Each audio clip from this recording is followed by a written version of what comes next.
semuanya. Halo anak kelas 5 yang hebat. Apa kabar kamu hari ini? Pastinya kamu tetap dalam keadaan sehat dan tetap semangat. Anak-anak, kita akan masuk pelajaran IPA dengan Ibu Artini ya nak ya.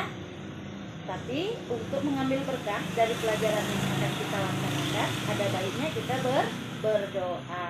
Doanya Ibu pimpin ya nak ya. Doa kita mulai. Doa selesai. Anak-anak, kali ini kita akan memasuki tema 2, yaitu udara bersih bagi kesehatan, dan subtema 1, cara tubuh mengolah udara bersih.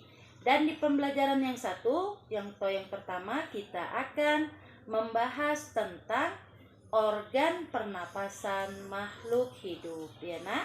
Untuk lebih detailnya anak ibu boleh menyaksikan video pembelajaran yang akan ibu sampaikan. Semangat anak ibu, oke? Pertama yang akan kita bahas adalah tentang organ pernapasan pada hewan. Seperti manusia, hewan juga bernapas ya nak, untuk mengambil oksigen dan membuang karbon dioksida. Kita bahas yang pertama, yaitu pernapasan. Pernapasan merupakan proses menghirup gas oksigen atau O2 dan menghembuskan karbon dioksida atau CO2. Anak-anak, organ pernapasan hewan yang pertama kita bahas tentang cacing ya nak. Lalu yang kedua serangga, yang ketiga ikan, dan yang keempat adalah amfibi. Kelima yaitu reptilia, jenis atau bangsa reptilia, dan yang keenam adalah apes atau burung, dan yang ketujuh adalah hewan mamalia.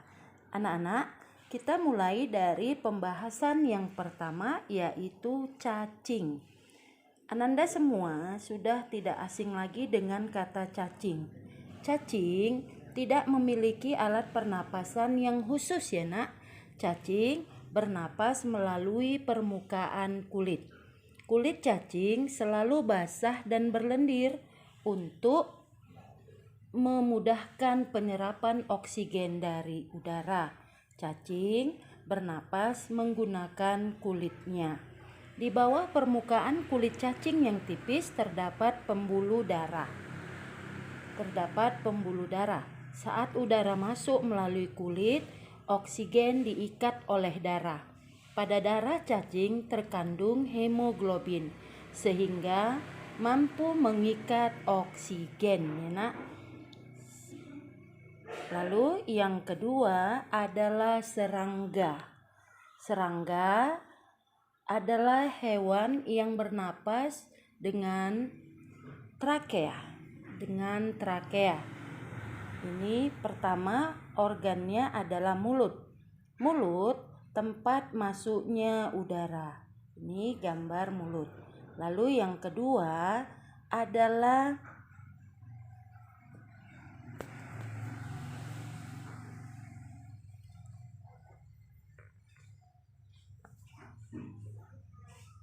kantung udara, yaitu tempat menyimpan udara. Yang bertanda merah ini adalah kantung udara ya nak, yang ibu tandai ini berwarna merah. Lalu selanjutnya adalah trakea. Jadi di sepanjang tubuh serangga, bagian dalamnya terdapat trakea.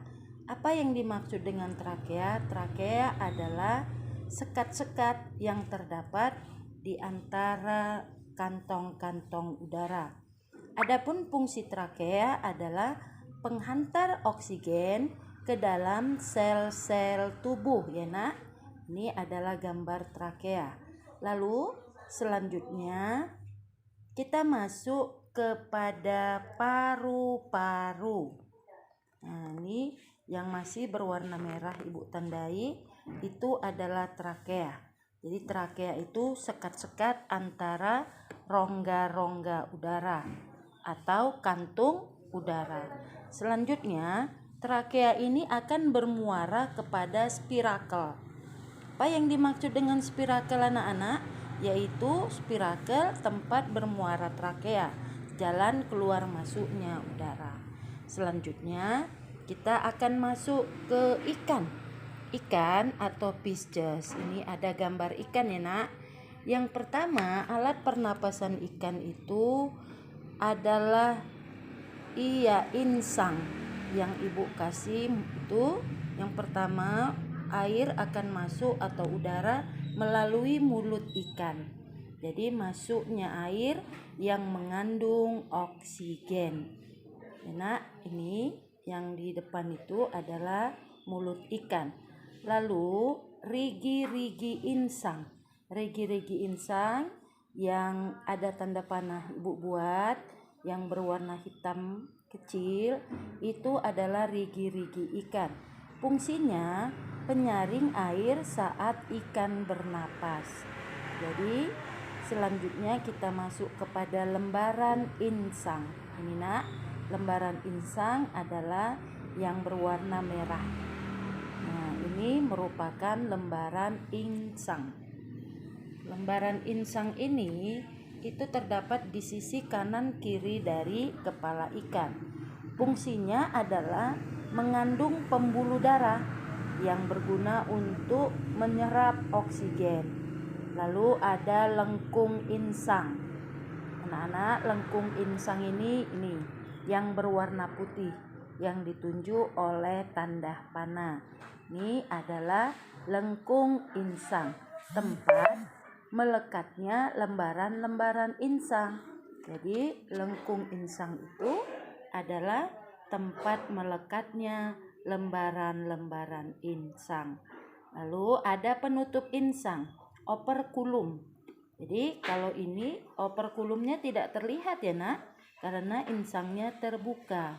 Jadi operkulum itu adalah penutup insang. Jadi kalau kamu melihat ikan itu ada penutup dari insang. Ya nak, demikian tentang ikan. Operkulum. Nah, ini yang masih berwarna biru tadi ibu gambarkan adalah lembaran-lembaran insang. Anak-anak, kita masuk kepada hewan amfibi. Di sini ibu misalkan hewan amfibi itu adalah katak.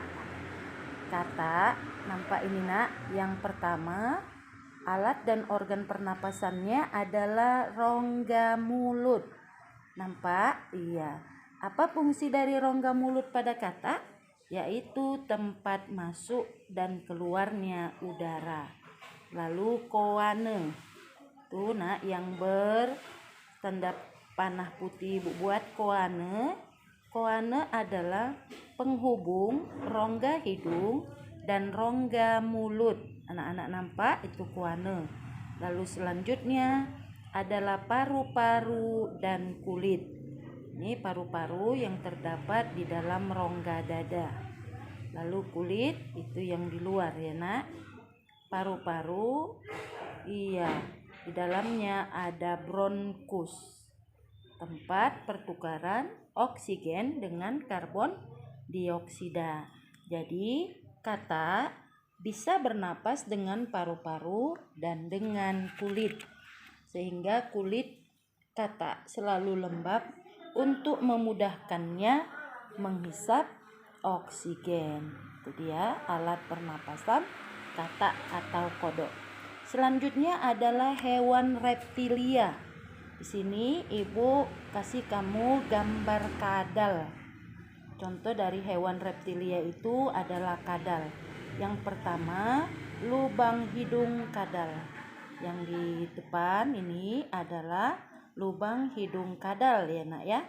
Apa fungsi dari lubang hidung kadal? Tempat masuknya udara. Ini. Lalu selanjutnya adalah trakea. Trakea menonjol. Apa fungsi dari trakea yang menonjol dan memanjang? Adalah ketika kadal menangkap mangsanya, dia mengembang dan kadal tidak mengalami sesak napas ya nak. Jadi ketika dia menelan mangsa, trakeanya mengembang sehingga kadal tidak mengalami sesak napas ya nak. Berikutnya adalah paru-paru. Ini yang terdapat di dalam rongga dada yang ibu buat pakai tanda panah ini adalah paru-paru. Jadi kadal bernapas menggunakan paru-paru. Nampak? Iya, yaitu yang dilindungi oleh tulang rusuk. Tulang rusuk. Ketika tulang rusuk berkontraksi saat oksigen masuk dan berelaksasi saat karbon dioksida keluar. Jadi tulang rusuk akan berkontraksi saat oksigen masuk dan berelaksasi saat karbon dioksida keluar. Selanjutnya anak-anak, kita masuk kepada burung. Iya, ini adalah gambar burung anak-anak. Gambar burung nampak. Ini adalah alat dan organ pernapasan pada burung. Dimulai dari paruh. Nampak? Ini adalah paruh burung, yaitu di dalam paruh terdapat lubang hidung. Di dalam paruh terdapat lubang hidung. Nampak anak-anak? Lalu selanjutnya adalah trakea. Nih, trakea adalah disebut juga dengan batang tenggorokan ya nak. Selanjutnya ada kantung udara. Yang di depan ini ada kantong udara anterior. Yang mana itu kantong udara anterior? Yaitu yang terletak di antara batang tenggorokan dan rongga dada. Ini adalah gambar kantong udara anterior terletak di pangkal leher dan rongga dada. Ini nampak nak? Iya, itu kantong udara anterior. Lalu yang keempat adalah kantong udara posterior. Ini nampak, kantong udara posterior adalah kantong udara yang ada di bawah, yang terletak di antara sayap dan rongga perut. Selanjutnya kita masuk kepada paru-paru. Ini yang memanjang dilindungi oleh tulang-tulang rusuk adalah paru-paru dari burung. Apa fungsi paru-paru dari burung? Adalah saat difungsikan saat burung tidak terbang. Jadi ketika burung berada di darat, burung bernapas menggunakan paru-paru. Ya nak, burung menggunakan paru-paru ketika tidak terbang. Lalu kamu bisa lihat itu adalah kantong-kantong udara atau biasa kita sebut dengan pundi-pundi udara. Jadi saat burung terbang, burung bernapas tidak menggunakan paru-paru ya nak, tetapi burung bernapas menggunakan kantong udara. Ini ada nampak. Jadi selanjutnya kita masuki kepada hewan mamalia. Sini Ibu Artini membuat contoh hewan mamalianya adalah anjing ya nak. Yang pertama, organ pernapasannya dimulai dari hidung, yaitu sebagai tempat keluar masuknya udara. Ini adalah gambar hidungnya. Nampak anak-anak? Apa fungsi dari hidung? Adalah sebagai tempat keluar masuknya udara. Lalu selanjutnya kita masuk kepada paring. Paring itu adalah sekat antara rongga hidung dengan trakea ya anak-anak. Selanjutnya ada trakea. Trakea atau kita sebut juga dengan batang tenggorokan ya. Iya. Setelah trakea maka akan masuk dia ke paru-paru. Anak-anak lihat paru-paru dari hewan mamalia ini dilindungi oleh tulang dada atau tulang rusuk ya nak. Nih nampak. Jadi kesimpulan yang bisa kita ambil dari pembelajaran yang baru saja Ibu jelaskan adalah yang pertama cacing. Cacing bernapas menggunakan kulit. Iya, pintar anak Ibu. Lalu yang kedua serangga. Serangga bernapas menggunakan trakea. Yang ketiga ikan. Ikan bernapas menggunakan insang. Lalu selanjutnya amfibi. Amfibi bernapas menggunakan kulit dan paru-paru. Yang kelima adalah hewan reptilia. Hewan reptilia bernapas menggunakan paru-paru. Dan yang keenam, apes, yaitu bernapas menggunakan pundi-pundi udara dan paru-paru. Dan yang terakhir adalah hewan mamalia, yaitu bernapas menggunakan. Demikian tadi pembelajaran yang sudah Ibu sampaikan kepada Anda semua. Ibu harap kamu dapat memahami ya nak ya. Simak benar-benar videonya tadi, dan tugas kamu adalah mencatat ke dalam buku catatan kamu dari video pembelajaran yang sudah Ibu sampaikan. Nanti akan Ibu nilai